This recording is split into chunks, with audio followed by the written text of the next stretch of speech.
Happy New Year! Welcome back to HR TV. Yeah, it's New Year. You know what? It's not so new anymore. It's already what the 20th. 20 days already into New Year. No, no more New Year. It's flying so fast. But anyway, we would like to welcome you back to HR TV season 6. Yes, season 6 means we are 6 years through. We're so excited about it. So we're excited to see you here because today we're officially kicking off a brand new season. Yeah, so that's exciting. And we have quite a few people who joined us already. Nas. Okay, can you pronounce that, Ajit? Such a lovely I name. can't Naz. see. I am having a bit of a challenge with my screen. All Tiba-tiba I cannot right. see. Aduh. I will Uh, welcome Nashhari. If I pronounce your name wrongly, I'm sorry, but you have such a lovely name. And then hi to Anis.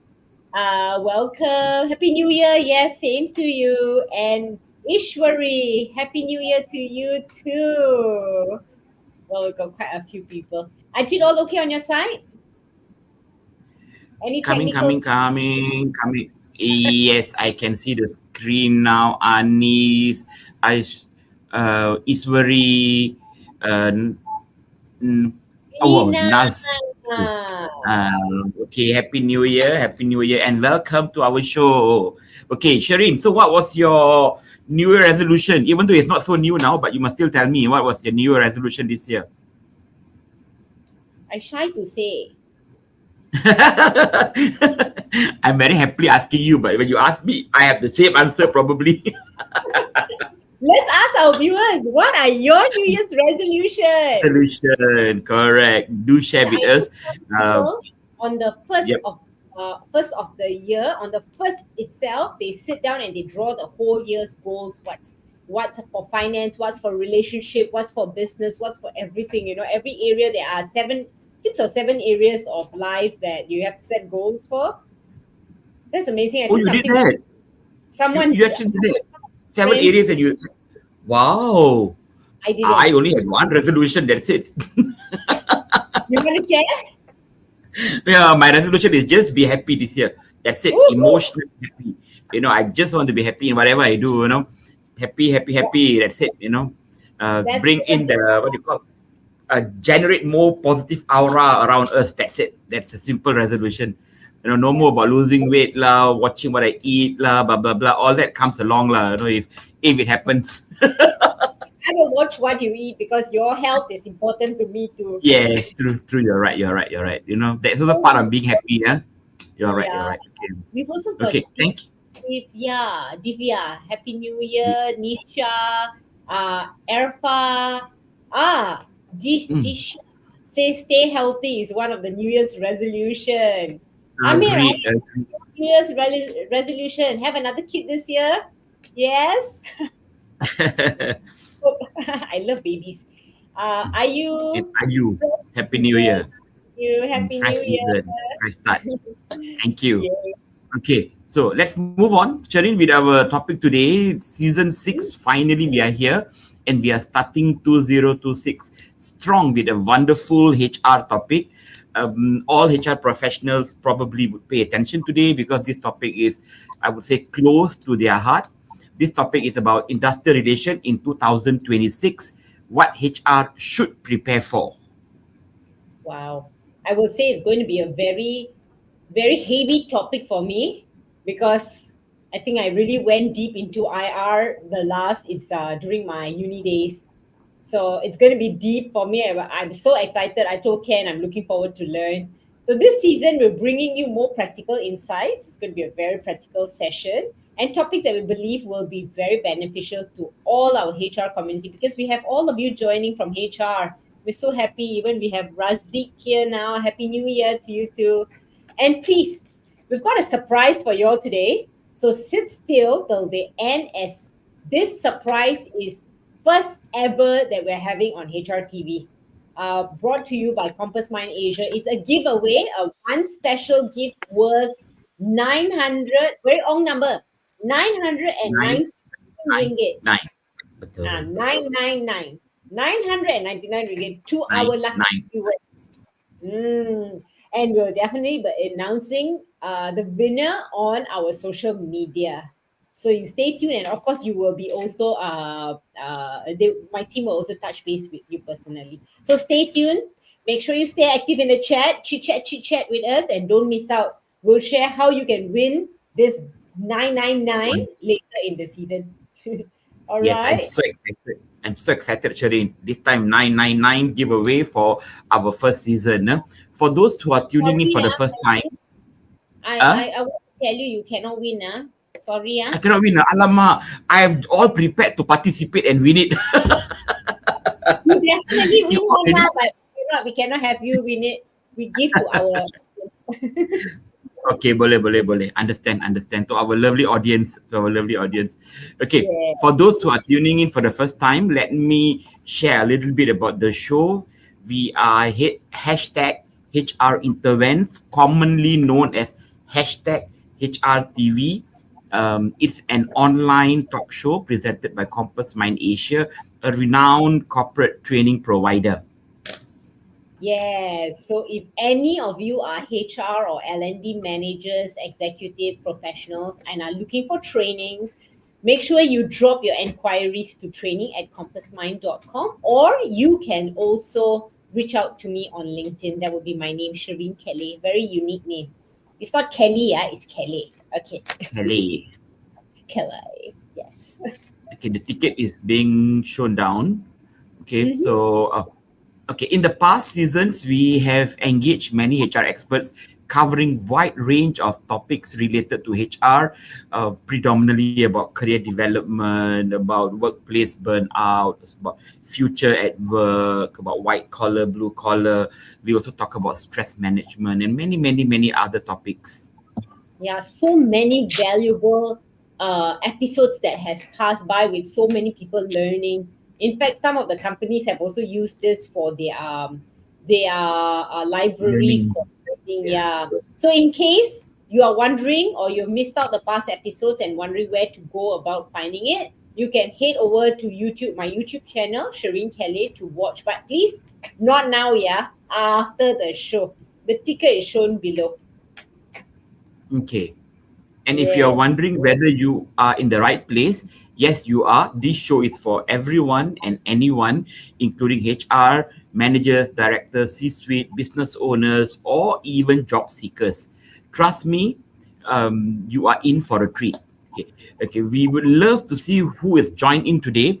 So please do drop us a hello, drop us a hi, drop us a happy new year, drop us your any feedback and whatever not. And by the way, if you're not familiar yet, my name is Ajit. I am a HR practitioner who has been practicing HR for the past 25 over years and affiliated to some organizations and also some institution in Malaysia. And with me, I have My name is Shireen Kelly, the Managing Director of Compass Mind Asia, and we would like to welcome you to HR Intervention Season 6, Episode 1. Yes.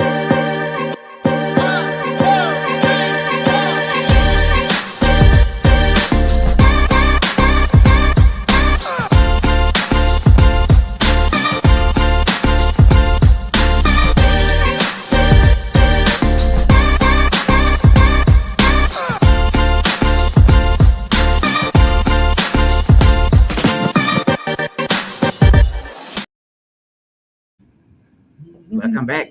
Welcome back. Yeah, welcome back, everyone. And we have Najwa who joined us. Hello, Najwa. So before we start on, before we proceed with the show, I've got a question for our audience. On a scale to from of 1 to 10, how excited are you for today's episode? Put your numbers in the chat box. 10 being very excited. Let us know. We would love to hear from you. 1 being least excited, 10 being you're on fire. Excited about this. And then I got another question for you. On a scale of 1 to 10, how excited are you with the gifts we are about to give today? You know, the 999 gift. Between a scale of 1, you're not excited at all, or 10, are you very excited for the gift today? Wondering what? Whoa, we don't even have a Oh, 10. Uh, Wait, let me see how many zeros. 1, 2, 3. 100,000. Yay! Shinaz, welcome. Aurora, wow, everyone is on fire, man. I'm excited. I'm so excited to see your numbers. So bring it on, bring it on. Mm. While I introduce you to our guest for today, the guest of our first But before episode. that, Shireen, before that, how excited are you? I am on fire. I Infinity can see that all red today. one pink, fuchsia pink. Okay, okay. Oh, sorry. My favorite No, color pink, and pinks. Go pink, ahead. pink, pink. Okay, we have Shukrian Ali saying 11. Hype. He's so hyped. Good, good. Exciting, exciting. We love you guys. We love you guys. Our energy levels are all on par. And let me introduce our speaker, 10, 10, 10, 10, Najwa. Najwa, So, 10, 10, 10, 10. because our speaker is also on fire at the back end. So we'd like to welcome him for our first episode today, which is the first episode for the year. Is no other than Ken Han Huang, or more commonly known as Ken. He holds an MBA and psychology honors degree and currently an employee relations expert in APAC with a global e-commerce platform with over a decade of experience in workplace compliance, misconduct management, and dispute resolution across APAC region. His career spans multiple HR disciplines from talent acquisition, learning and development, to HR business partnering. A very vast experience that he brings to you today.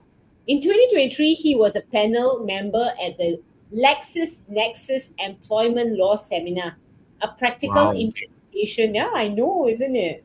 A practical implementation of the amendments to Malaysia Employment Act 1955.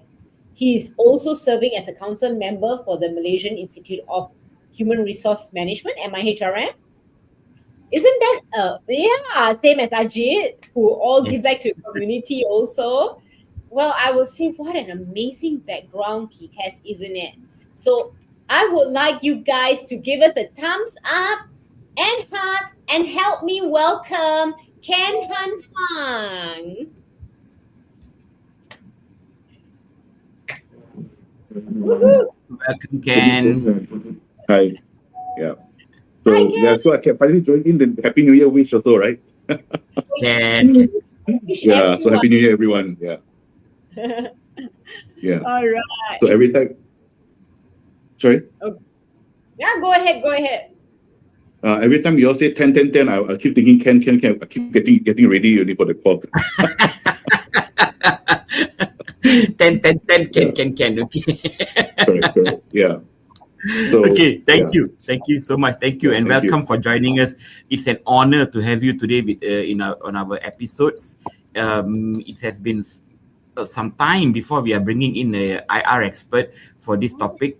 We are really excited to learn about your journey and also your perspective before we move on to the serious discussion. So we would like to also get to know a little bit about you, Ken. Maybe you want to share something which the audience might not know yet about you. Okay. So yeah. So hi everyone. So I'm Ken. I'm the guy that frequently annoys all the hiring managers. Where's the documents? Yeah, because in my role, especially in employee relations and IR, right, it's always about documentation, and I think recently, you can see that there's a shift.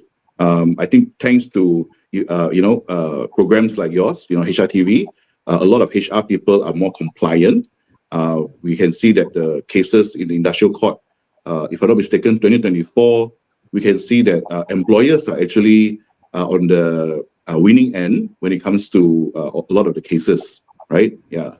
But what I think is still lacking is the performance management side, the PIP, right? So the last report that I saw from the Industrial Relations Department was that in KL alone, there is actually more employees actually winning when it comes to the PIP cases. Yeah, so that's why in IR issues and all, I always ask all the line managers, where's the documents? And people come to see me nowadays also, they're like, let me get documents for you first. Yeah. So yeah, good to have this HR TV program and all to increase the knowledge and also the participation of HR to ensure that we protect our colleagues, and also protect the employers, the people who feed us, right? Yeah. Agreed. Okay, very interesting. Ken straight away jumped into the serious part. Actually, we wanted to get to know a little bit about you. What you like doing, fishing lah, jogging lah, running lah. We keep the statistics diving later. We come to that. Okay. I mean, Maybe my you life want is to very share boring. one thing that you do during your pastime. So my life is very boring. If you read my LinkedIn profile, you can see that I'm doing a PhD. So my life is, apart from handling 10 countries, ASEAN plus Japan, Korea, Hong Kong, and Taiwan, I also do my PhD related to employment law. So it's work and then research and then study. So that's my eat, sleep, and repeat routine. Wow, you are the expert of this lah. Well, I think there's a lot more experts who have more experience in the industrial court. I'm the person who, there's a saying, right? People who are smart learn from their own mistake. People who are wise, they learn mistake of others. So I think I want to step back a bit and learn from others. Yeah. Agreed. Okay, very good. So interesting. Thank you, Ken, for sharing that. That really sums you up to know how much you do in your life, which is repeating what you just said. Anyway, we'd like to welcome our LinkedIn user Noor Haryati. Welcome to the show. I just want to start a little bit with an introduction of today's topic. So, industrial relations, like you say, Ken, IR cases have come down. Divorce cases have gone up in the courts. Okay, that's just to add on. But industrial relations is getting a lot of attention again in Malaysia. HR teams are seeing more employees complain, more unions-related questions, and people expect fairness more than ever. Which, like you rightly say, it's gone down. Numbers have gone down because people are more aware and people are wanting to learn about what to do right before things go wrong. At the same time, employees are juggling changing labor rules, cost pressures, hybrid work, and a louder, younger workforce. So the big question is, are organizations truly ready in handling IR disputes today? So that's why we bring you here today, Ken, so that you can share more to our audiences and so that they will be able to learn more also. Right, Ajit? Yes, exactly. That's why today's topic really matters. Today's topic is about industrial relation in 2026, what HR should prepare for. We want HR to be more proactive, not just reactive. Today, we will share a lot of insights about what HR can do, what are the common risks, and what are the organization missing out, and what should HR prepare for, especially for this year, looking at the landscape currently. Okay, if you are a manager in Malaysia, or this conversation is definitely going to benefit you so much. Yeah. Okay. Without further ado, let's move on with the questions. We want to firstly talk a little bit about the HR landscape in Malaysia 2026. What really has changed? Okay, Ken. As we move to 2026, what are the most significant changes in IR that HR leaders need to understand compared to the past?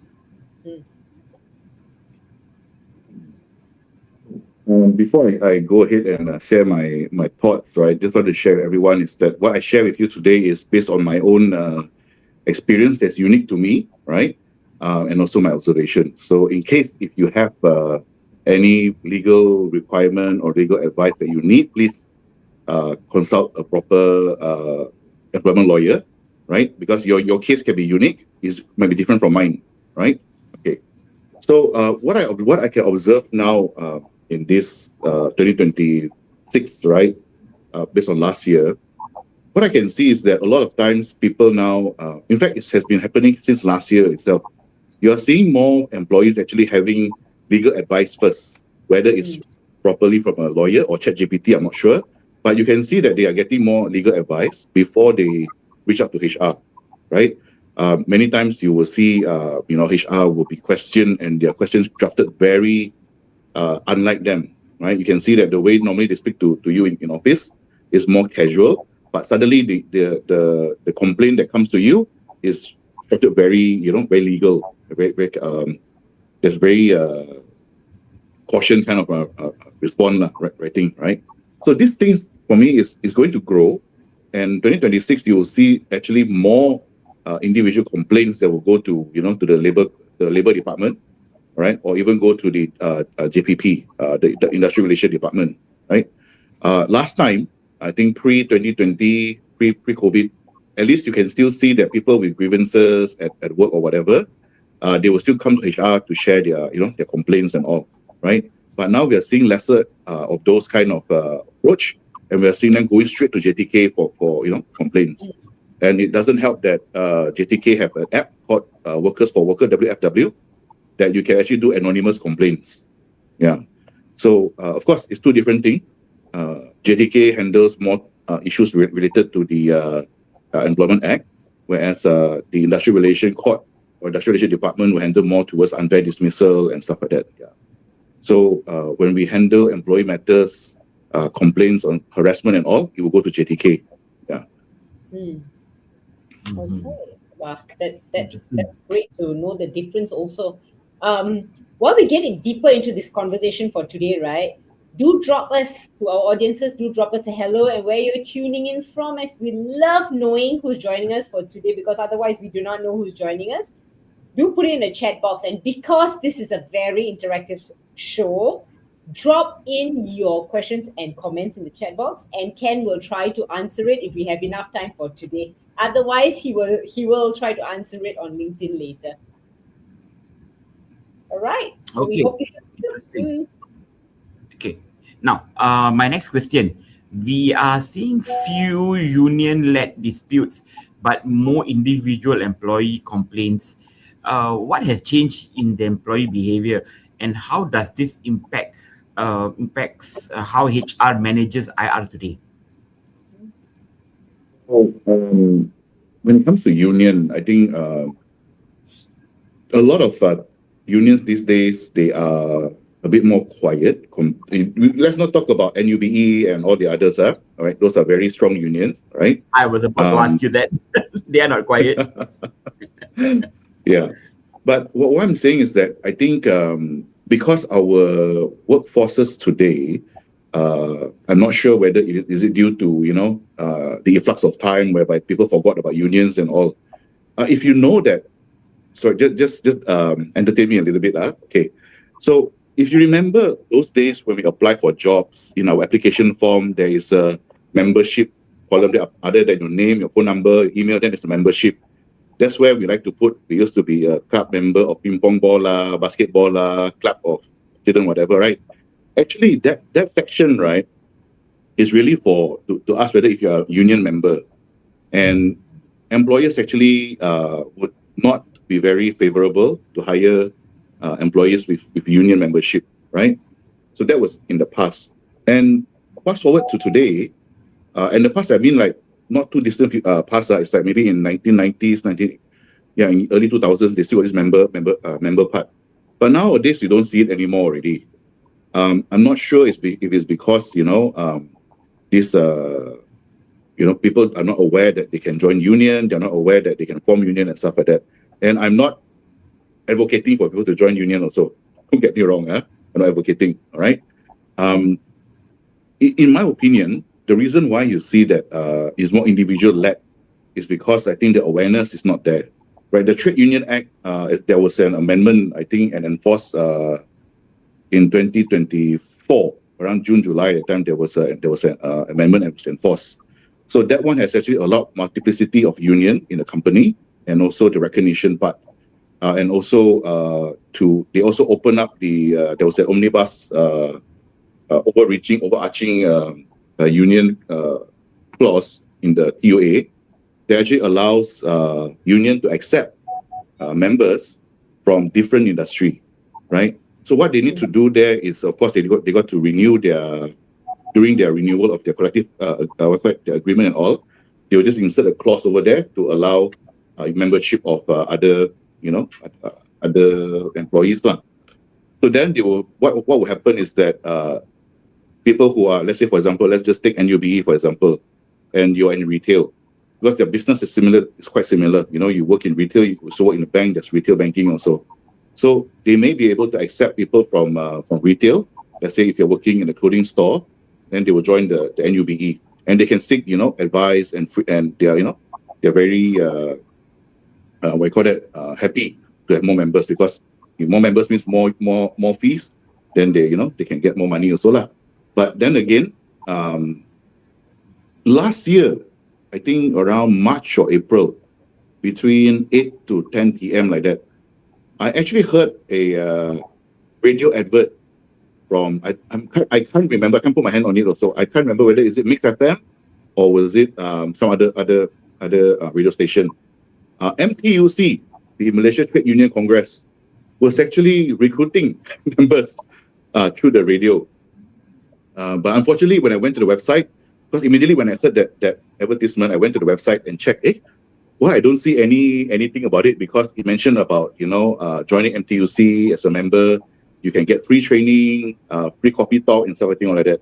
So you can see that unions themselves, MTUC for example, is trying to raise this awareness that that you can actually join them and you can actually form a union and stuff like that.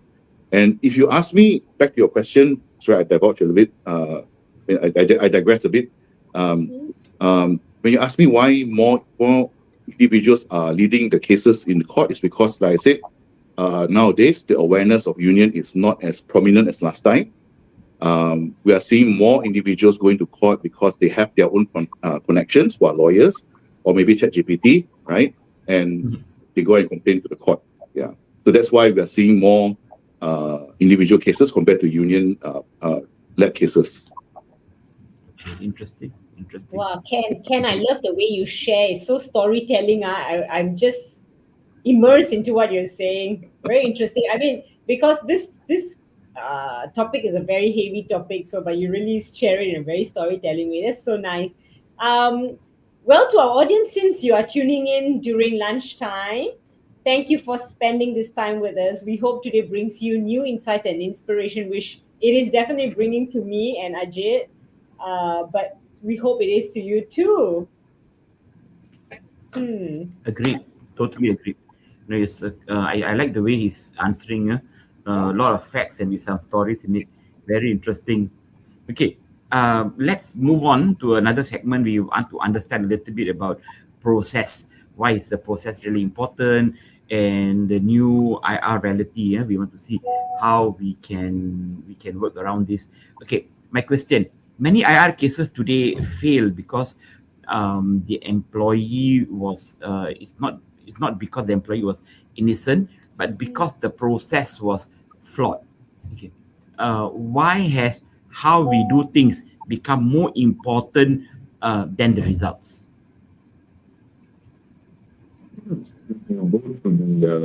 Exactly. If you've ever been in the industrial court for a dispute, especially unfair dismissal and stuff like that, you would normally be questioned. You will be scrutinized in your processes. Whether you have given show cause, have you done a domestic inquiry and stuff like that, right? So nowadays we can see that domestic inquiry has been done, right? Thanks to JTK for always emphasizing domestic inquiry. However, what we can see is that there's always a misinterpretation of the law. Now, I'm not a trained lawyer, so I'm not going to talk about the law over here. But what I will tell you is that normally when, as a HR person, as a layman, right, when we read the Akta Kerja and stuff like that, we will interpret it based on how we understand. And if we think that we understand, we will then advise the management and then we proceed, right? So what happened is that if you misinterpret the law, right, let's just take, for example, the MC situation or absent, okay? Let's say if you are absent for 2 consecutive days, can you terminate immediately, right? So if you follow the Akta Kerja, right, section 14.1, there is a part that says after due inquiry. So people would then do say, oh, because the person absconded 2 days already absconded, means absconded, don't need to do inquiry already. Yeah. But what the reality is that you still need to show fairness. You still need to show that there is a due inquiry, all right? That the other side has the right to be heard. So because you never know, maybe that person had an accident and couldn't come to work for 2 days, and the phone was damaged in the car crash or whatever. So employers would then need to issue a show cause, right? That's the start of the due inquiry. Really, issue a show cause, ask to explain, and you don't terminate immediately, right? You need to give time to reply and stuff like that. And after the reply is done, then you would see that the explanation is how, and any supporting document, right? So the court will look at all of this, right? They'll look at all this procedure, has it been done or not, the procedural fairness.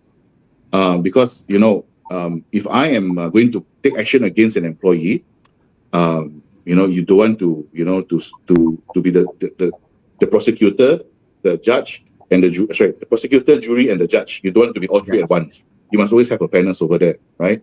And if you ask a lawyer or IR lawyer, right, they will always cite a Latin word, nemo judex causa cos. Yeah, I think that one. Yeah. So you cannot be the own judge of your own case. So if you must be heard by an independent party. So that's why the DI panel also is important. So my point is this: when you want to do all this investigation, due inquiry, and all, your process is very important to make sure it is structured in a way that it is fair to both sides. You need to let the employee respond and evaluate, and then you give a chance to be heard. So when you go to court without this documentation, your case will be very weak. And what will happen is that they'll do a retrial or de novo in court, right? So as you know, in the Dreamlands case, it mentioned by the court that a DI is not compulsory. So it will be then trial. There will be a fresh trial in court, right? So what I'm saying is that if you can save time, make sure that you do your documentation right the first time, because otherwise you'll be wasting time doing all the investigation and you don't properly record everything, and it becomes wasted because you had the opportunity to record the conversation, but you don't document it down, and it becomes hearsay already. And later when you go to court that time, people's memory may fade, your witness also may forget what happened, and they get nervous when they go to court. Yeah. So that's why we want to the court will look at the procedure and to make sure that it's fair. And as you know, a lot of our audience here probably would also know that the industrial court is a court of good conscience and equity. So that's why the fairness is there. You must make sure that both sides have been heard and document everything very carefully, right? Wow, okay. With the depth of that, you know what? I always encourage not only HR people to attend trainings like this so they can know more because it's so deep. It's also head of departments to know what they need to do when there are people, like you said, if the person doesn't come to work for 2 days, you don't just terminate. You have to hear the person out. So even HODs need to know what they need to do because they deal with the employees too. Isn't that right? Ken, isn't that right? That's right, exactly. That's why HR, our audience here, HR or business owners, they need to understand the procedure. Yeah. All right. True. So we see more people joining us. We have Jasmine. Happy New Year. Wonderful. And I also see LinkedIn. Some more people are joining. So I like to welcome them. Welcome, welcome. You're definitely in the right place. Sorry, Ajit, you were saying something. Go ahead. Ajit, can you hear? Okay, remember, Charin, the giveaway, we announced it earlier. Okay, participants is anybody answering the questions, chance to answering the questions, and they have the chance to win it. Yeah, so I've got the questions for them. In fact, our back-end team will also be fleshing out the questions. But before that, I want to say hi to Zijad. So the question for the day for you to win 999 is on the screen. The question is industrial relation in 2026. What should HR prepare for? First is more employee complaints and labor relate on the area of more employee complaints and labor law issues, and B is more employee training programs. Type A or B in the chat now, and our back end team will pick one winner. So let's go. While we continue, you can type out your answers. Okay, we're definitely going to pick someone from the live stream, so don't miss out. Make sure you put A or B, which is the answer. All right, Ajit, we can move on. Mm. Or should we give Okay. them time to snapshot the question so that they can answer Yeah, accordingly? yeah, yeah. I think that would be good. Give them some time to snapshot the question. Okay. If you need, just snapshot and then you can type it in as we go along. All right. I just count to five, five, four, three, two, To one. Okay, we move on. Ajit, back to you. Or is it me? Oh, it's me. you. So, Ken, I have questions for you instead now.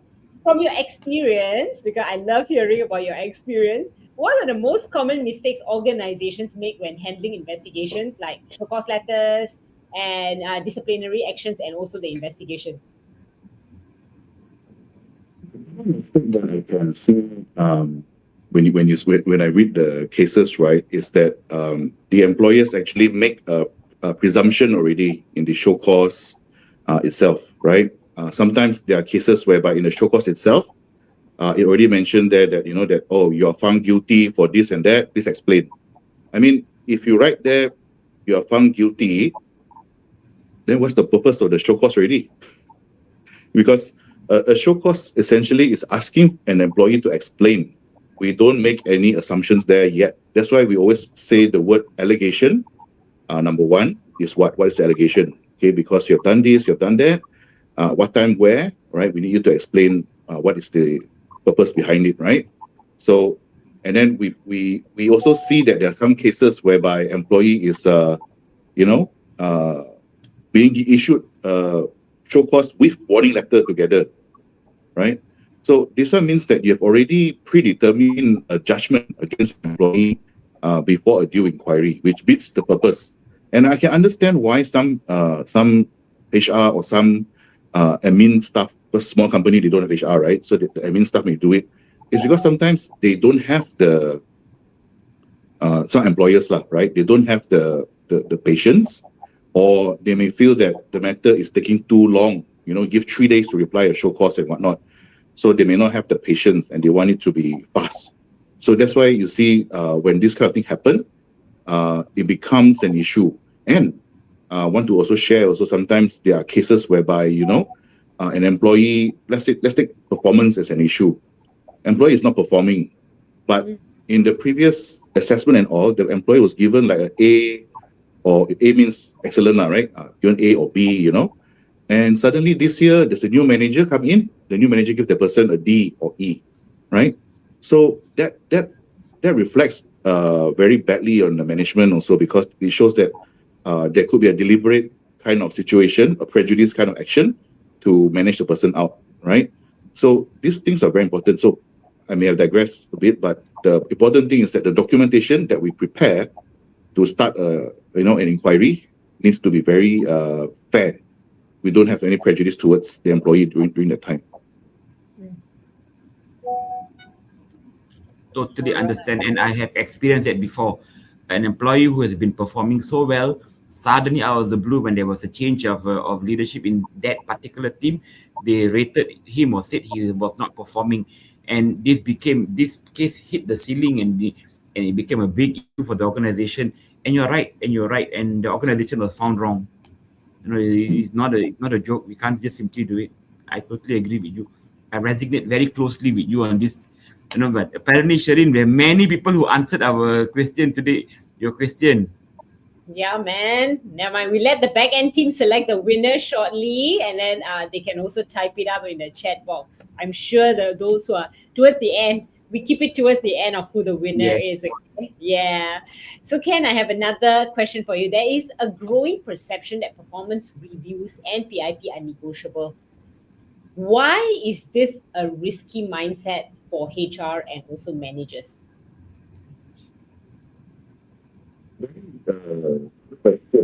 I think whoever asked this question probably have experienced a lot of this kind of situation. Yeah. So you see, PIP is a management prerogative. Let's get that very clear. It's a prerogative by the employer. In the law, there's nowhere that says that you need to do a PIP, right? However, there are case laws that is being cited by court on how a PIP should be managed, right? So when you start to negotiate the PIP, look, when you do your PIP targets and all like that, it should always reflect the what do you call that, the agreed KPI or the JD that is in your the employee's file already. When you create new KPI and stuff like that, it must be justifiable, meaning that because business evolve, right? Things may change. So when that things have changed already, you need to first notify the employee. Employee need to be aware that they are being measured against certain things, right? So if they're already aware, then this PIP, say they're aware but they cannot perform, then the PIP would make sense, right? Because you cannot just add in the points later during the PIP itself, right? So this one needs to be there. Now, how it becomes a negotiation, I think sometimes it's a misunderstanding. When the management asks you about your PIP measurables and stuff like that, we're not negotiating with you. We just want to get input from you, and then we evaluate your input, whether it makes sense or not.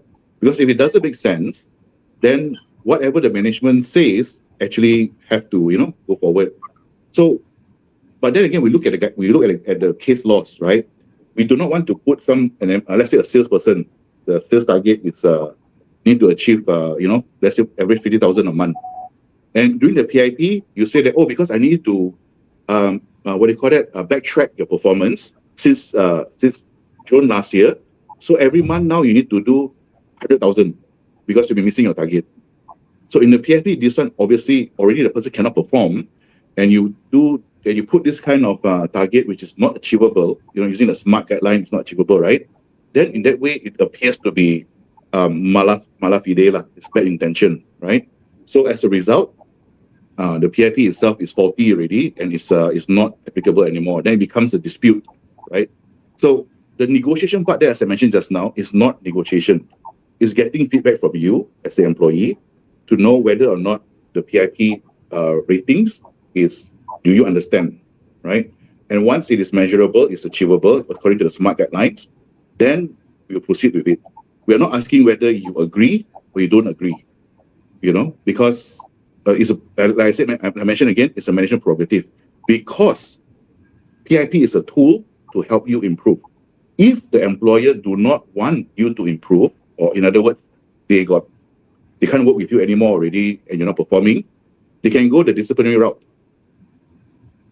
Because if they go that route, that means that I hire you to be a GM and you're not performing your job as a GM, I technically don't need to put you on the PIP. I just give you a show cause. You have missed your target, you have missed your KPI and whatnot. I give you a show cause and then it's a warning. I don't need to put you under PIP, right? So if an employer puts you under a PIP, I don't think it's all that bad. It's just that they want to help you. They want to make sure that the KPI or whatever is clear to you. And there are cases, I've seen whereby they reduce the target to help you achieve the PIP goals, right? So if you're put under PIP, I don't think that's a death sentence. You still can actually, outperform your performance and take the opportunity that the company give you to, with the support given to you and stuff like that, to improve. Yeah. So don't mistaken management prerogative, negotiation, and feedback. Because once you mix that one up, the PIP will go very, very messy. Yeah, agreed. Very right. You're right. Thank you for sharing that. Okay, for the audience, if you have any questions, please feel free to post the questions. And in the meantime, let's move on to the next question. Okay, in practical terms, what does fair and evidence-based, performance management actually means for HR and line managers? This question, fair sometimes can be very subjective. Fair. So, as HRs, we need to be very clear how we distinguish between fairness and kindness. Okay, because if you are doing a certain project, for example, PIP, for example, because a group of people are not performing, you need to evaluate them very objectively. Okay, that means that if out of 5 people, 2% not performing, both of them should be under a PIP, right? But because maybe one person is more senior, they work there longer, you don't put the person under PIP, but the rating is the same. They both got a D, for example. It should be a PIP already. So if you don't put the long tenure employee as under a PIP, then it will appear to be unfair because they're not consistent, right? So we're looking at consistency as as an approach for fairness. All right. Some companies they actually do a blanket policy. Like for example, if you have done certain misconduct, this is the outcome. So it's fair for everyone. Yeah. Yep. Very good. Very good. Okay, fantastic. Let's talk a little bit about communication, tone, and documentation. The hidden high IR issues. Okay, my question: why are emails, words, and tones, and manager conversation increasingly becoming key factor in IR disputes today? I think the notion of if it is not recorded or documented, it didn't happen, right? I mean, those days we are talking about, if you see the Employment Act also, it used to be an employment can also be verbal, right? How much I pay you and stuff like that. We shake a hand and that's the agreement. But unfortunately, today there's a lot of cases whereby, like I said, it could be an influx of time, whereby memory fades and things change, right?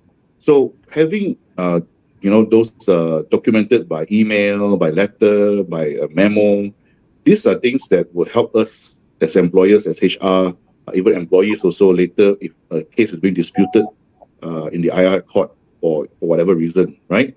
Now, without these supporting documents, then it becomes hearsay.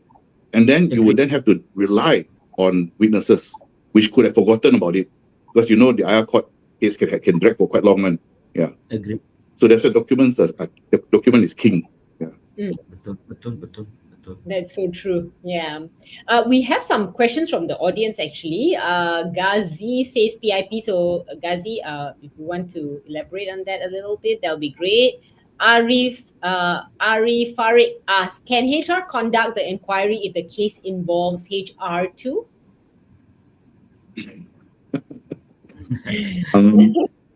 Interesting. So that's why remember I mentioned just now the Latin word, nemo judex incosa cos. That one is that you cannot be the same person to manage your own case. So if the inquiry involves HR, then you will need to, for lack of a better word, maybe outsource the inquiry to a different department. Maybe if you have a legal department, or if you have finance, or in the the compliance department, they can then be the one to conduct the inquiry, and Keisha will stay out of it because they are technically have an interest in it. That's valuable. I had similar experience. Oh, sorry, go on. Similar experience. I was in the L&D department, and you know what? My IR manager was the one who did something wrong, and I was not managing IR, was managing something else. And you know what's the interesting part? I had to take up the case. My boss told me, okay, since we want someone independent, you're not involved, so we want you to take up the case. So it was such an interesting thing for me in my career. But I think it's also important to highlight also. Yeah.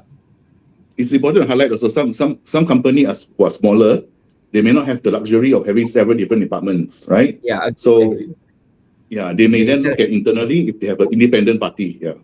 Correct. But I think that case can be a bit of a challenge because other departments may not really know how to do the due inquiry, especially when it comes to DI. Wow, then we will have a lot of challenge. The procurement and all that. They may not. They may have a lack of knowledge, and then the whole process will be haywired. But anyway, let's move on to the next question. Yeah, that's why it's important for them to be trained well so that it doesn't become an issue later on. It's like they find in trouble, trouble actually finds them then, So Agreed. prepare Yes. before that. There's And another. a fun fact, sorry, the fun fact to this is that in the industrial court also, the judge or the lawyers of the complainant's lawyer will actually question the chairman of the IR, of the domestic inquiry. They will ask whether or not have you been trained in IR, I mean the DI process. Yeah. So yeah, so make sure that your DI panel have at least attended the training before. Yeah, that's true. There's another question. How can HR reposition itself as a strategic partner in industrial relations rather than just a compliance function? This one, it really falls down to the management, political will, or the will from the management. Because first of all, the management need to recognize that HRs, regardless of your position, HR VP or HR administrator or all sorts of position, that HR can be a partner when it comes to setting the policies, the discipline, that's why you got engagement and all, which is very proactive when it comes to implementing all these compliance matter. So the reason why some companies see that HR or ER is being reactive is because the management may not have a lot of what's the word? They don't give a lot of weight for the HR department to actually be more strategically involved. Yeah. So I think management first of all need to be able to recognize HR, and HR practitioners themselves need to make sure that you are well equipped, to contribute in a strategic position. Totally agree. All right. Okay. Another question for you, Ken. Today, employees may seek legal advice, lodge complaints with regulators, and still remain employed. How should HR respond when issues become formal very early, especially in terms of documentation and communication? I think over here, HR need to divorce themselves from emotions, right? They need to look at it objectively, that if an employee files a complaint, let's say harassment or whatnot, HR need to look at it very seriously that something is wrong, in the department, and investigate, because that there is no, it takes a lot for an employee to actually come forward, to actually speak up, to say that they have certain issues, and instead of going to HR, they go straight to the regulatory body like JTK and JPP. So if that happens, then we need to relook into it, and like I said, divorce the emotions. Why you don't trust me, and look at it very, very objectively, and then try to fix the issue by engaging the employees and increase awareness of certain matters, while maybe the investigation can still be ongoing for the alleged complaint, whatever it is. Actually, there are more. Thanks for that. Achit, we have two more questions from the audience. Can you quickly Yep. run through that? Yeah, Ken, very quickly. What are the key mistakes HR often make when handling IR cases? We don't check documents enough. That could happen. Yeah. Correct. Because I can share with you also, one of my ex-colleague left the company a long time ago already. There were some documents that was actually very important. It was overlooked, and for some reason it was overlooked. And then when it was being brought to the IR court at the time, they realized that it was actually a big mistake. They actually overlooked. Yeah. Agreed. Okay, another one, maybe we do a quick one.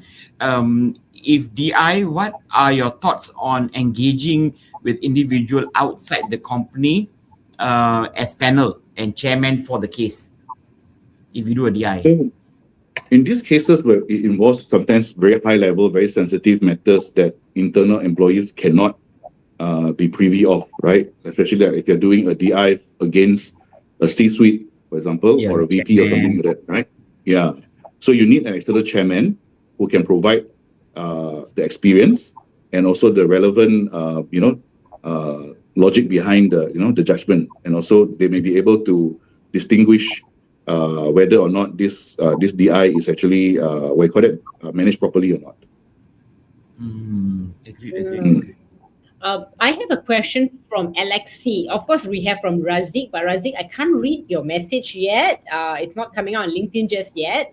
But I assure you, Ken will respond to that once we are done. But Alexia has a question. Hi, what governance or escalation mechanism should be in place when an IR case involves HR against HR to avoid conflict of interest? Would it be about a bit of the same question as Ari Farid just now? This matter, HR against HR. Similar situation, you reach out to a third party for mediation. That third party can be internal, it can be a finance head, or even the what you call it, the GM also can mediate. Because if it's a HR versus HR situation, God forbid, if it's the head of HR himself involved or herself involved, then you complicate the matter. So you need to get the third party to,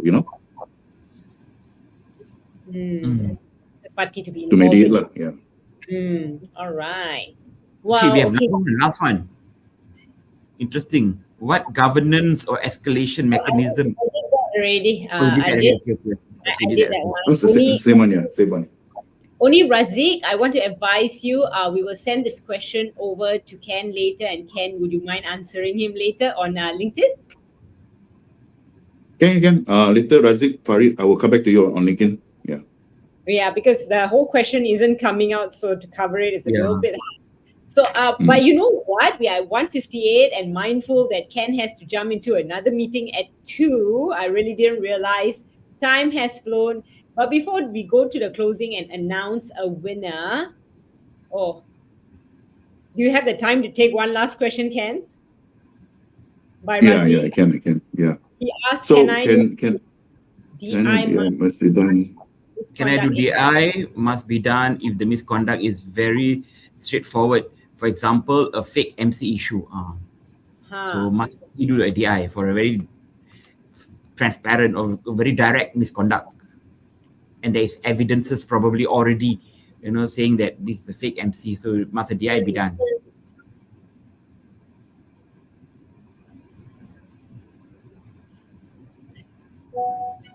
Is Ken thinking? I think he froze. I think he froze. Do you have an answer for that, Ajit? Okay, there are two ways of looking at it. Rightfully, by law, you must still do a DI. You must still proceed, because you must give the person an opportunity to explain, or maybe there is a reason for it. You know why, blah blah blah, and all that, and that is definitely needed if the case escalate later to the courts. So the answer is yes, but how HR practices it, that would be another topic for another day. Okay. Oh, Yeah, we have another question coming in. When a whistleblower, Ajit, are you okay with taking this? Then I will read it. Can. When a whistleblowing case involves HR, should HR be placed in a defensive or investigative role? Defensive. They should be charged. They should be asked. They should be issued a show cause letter. They should go through the same process, irregardless whether you're HR or non-HR. No one is above law. So if there's a misconduct done by HR, then the HR head probably should take it.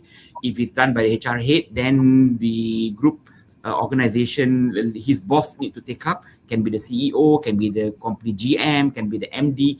They must take up the case. So normally what they do is they may reach out to other members of HR who is not involved in that case to get some advice, or they may resolve to the company legal team.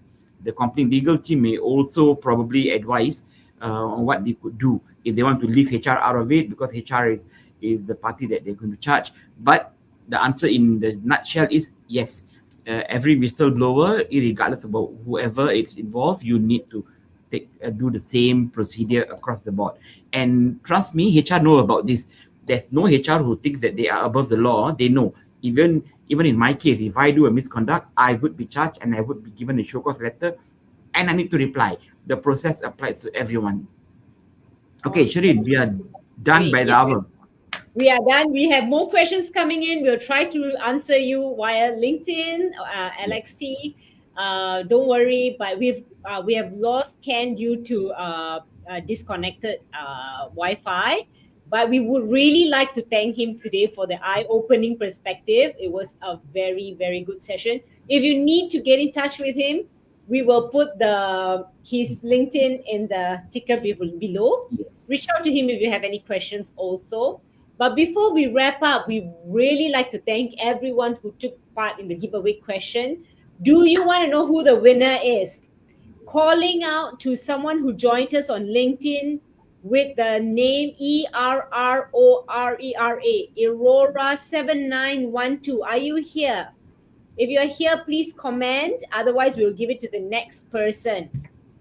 While we're doing the closing, let us know if you're here. ERRORERA7912.